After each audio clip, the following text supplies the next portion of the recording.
G.I. Joe fans, Joe Motion Videos 82 here. It is time for another G.I. Joe toy review, and today we're going to be winding the clock back to 1984 to a very popular action figure amongst us collectors. We'll be taking a look at Firefly version 1. Now, 1984 released 3 major Cobra players that year: Firefly, Scrap Iron, and the Baroness. Very popular figures for that year, and a shot in the arm for Cobra. It gave us a leader for Cobra and the Baroness. It gave us a toady for Cobra and Scrap Iron, and it gave us a mercenary, another mercenary.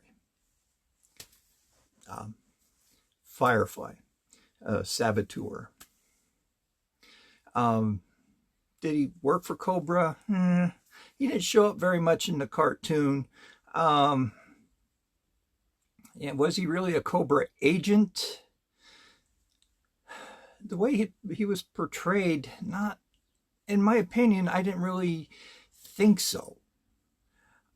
He was more like a hired gun, because he didn't show up all that much, and when he did, he was just there. He did have one major role when he was in the episode with Iceberg, when Iceberg had turned into a whale. One of the stranger episodes.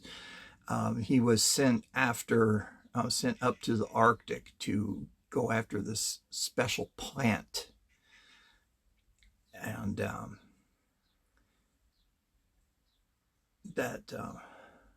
can't remember the whole detail behind it, but he was behind that, and also a Christmas episode he had a larger role in as well. So he didn't really, for being a key character or a popular character amongst collectors, he really didn't have much of a role in the cartoon.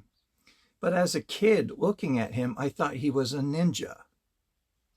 He would have been that's how I played with him. My friends and I played with him as a ninja. You know, he was a saboteur. Ninjas could be saboteurs. He wore a balaclava like a ninja wears. He's camouflaged. Ninjas can wear camouflage if they wanted, but not necessarily do they. Later on, down the toy line, they wore camouflage. My gosh, they kind of went nuts with ninjas in the 90s. So Firefly was a ninja for us. He really didn't play the saboteur role, but he definitely has a special place in our hearts as collectors. So with all that being said, I think they did well with him in the G.I. Joe movie. They really captured his role as a saboteur, having him help Cobra Commander break into the prison and get Storm Shadow out. Kind of ticks me off that they whacked out Destro in that prison. That's where that movie lost me. I mean, Destro is such a key character, and they played him up so well at the end of Rise of Cobra. You're expecting to see more of him, and then they whack him out so unceremoniously. It's like, what, you just write him out of the script just like that? He's James McCall and freaking Destro, and you just whack him out?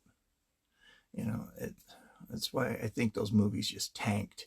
There's just so much going on, so complex of the characters. How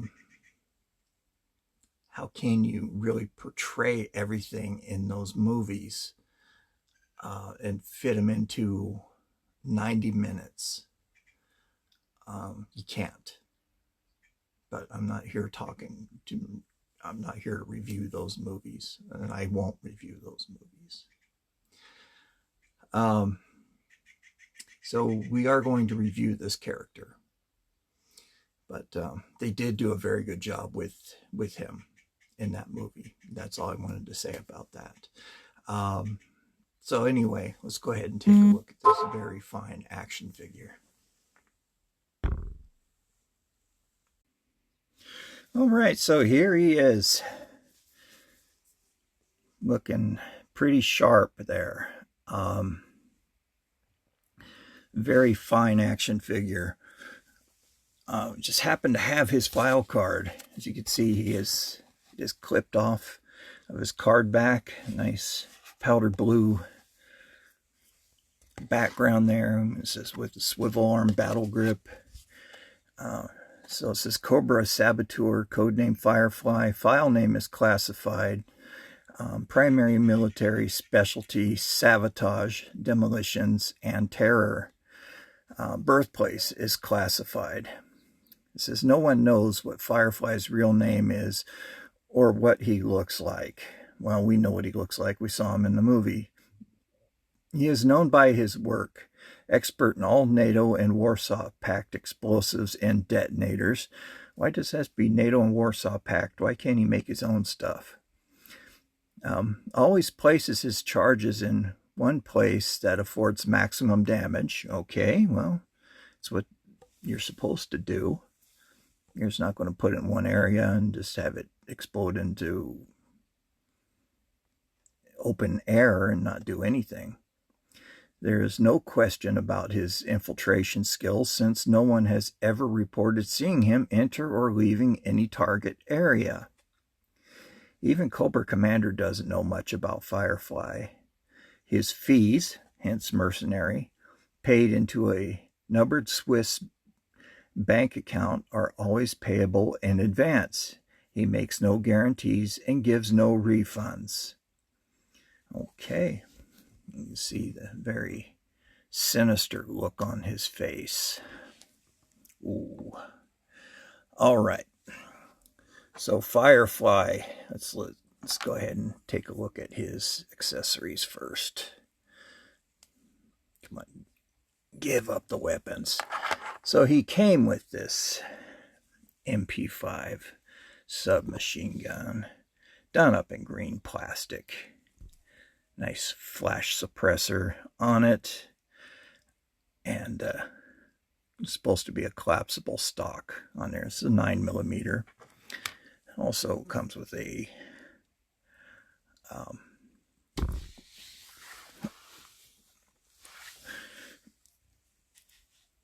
phone. Yeah, little radio phone or walkie-talkie. Looks more like a, well, yeah. Let's see, 1984. Yeah, cell phones were around then, but this doesn't match any cell phone. Back then, this would have been a flip phone in modern times in the 90s. But yeah, this very tiny, very hard to find on the aftermarket at a decent price. Yeah. So good luck finding that one. His backpack. Very cool backpack. You could see that there's some dynamite stored on there. And some other munitions and stuff. Take off the lid. And there's some tools. There's a ratchet socket set on there. And in here you have some pliers, a screwdriver. Looks like a small hammer. Some detonators and stuff. So his little Saboteur kit right there. This is often found missing on the aftermarket as well. So Firefly himself. my example, his knees are really loose, but I'm just very happy to have one. He does yellow. This gray does tend to yellow, so he shows up on screen very well in his gray color, but he is yellowing. All gray with dark gray camo. He does have the Cobra insignia here on his right arm. He has bandoliers with pouches on each side that don't go, the pouches don't go around the back, but he does have straps that continue. Here as well on his pocket, he has more tools, I guess. On his sleeve, he has more pouches. He has a stiletto there on that sleeve. He has a pistol slung on his right leg, and more pouches. Looks like some time bombs there on that leg. Of course, a belt full of pouches and stuff, and gray boots with buckles on them. And his balaclava obscures his face except for his eyes, and he has a little droopy look, CO2 narcosis look on his face, kind of like Torpedo has. And didn't quite have the artistry down as far as paint applications go back then, but hey, we took it. So yeah, he does have that CO2 narcosis look on his face. His CO2 levels are too high in his blood, so he's kind of dopey, kind of happy and giddy. Oh, something I did fail to point out. Underneath his jacket, he is wearing a sweater. You can see that he has the ribbed collar underneath there. And his head does swivel side to side. The next year, 1985, that's when we got the rocker ball joint on the neck. But he does have that swivel arm, which came out the previous year. And the swivel arm by far is the greatest change for the G.I. Joe line, in my opinion. You get that nice action look for the as far as them holding their weapons instead of the straight arm. It just looks so much better. I think that was the best thing for G.I. Joe, was the swivel arm.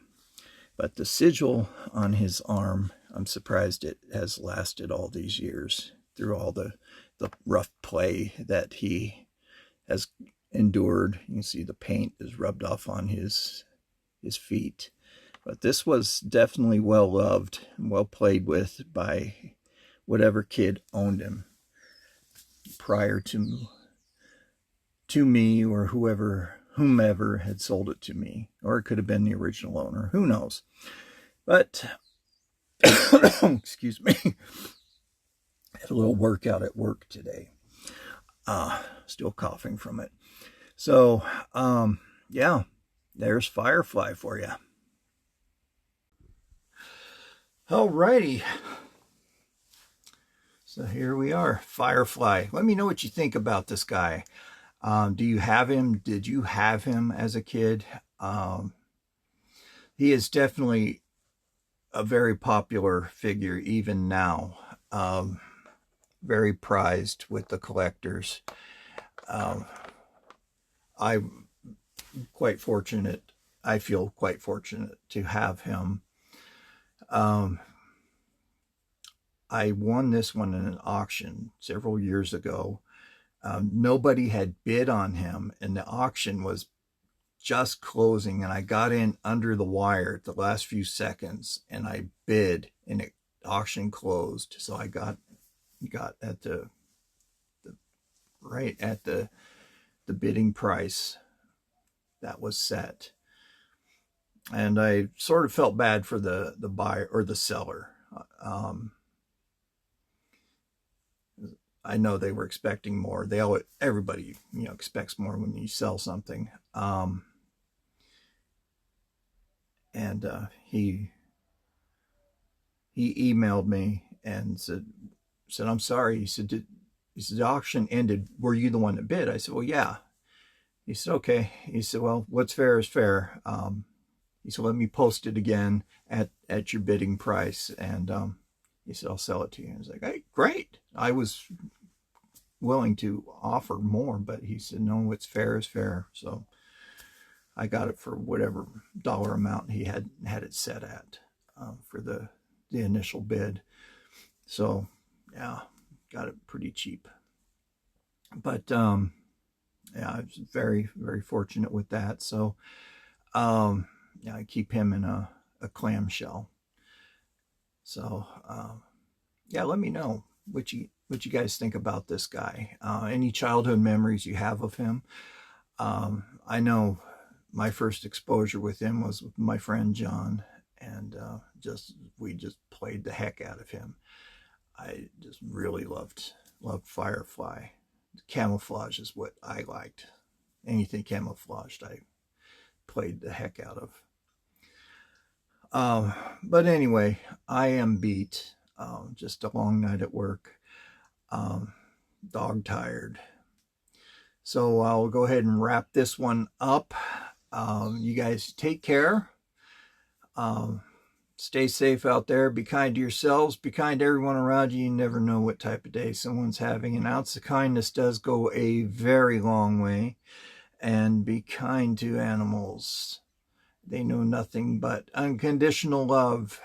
And we will see you next week for another G.I. Joe toy review. Don't forget to leave me a comment. That's my favorite part of this whole show, is getting to hear from you guys.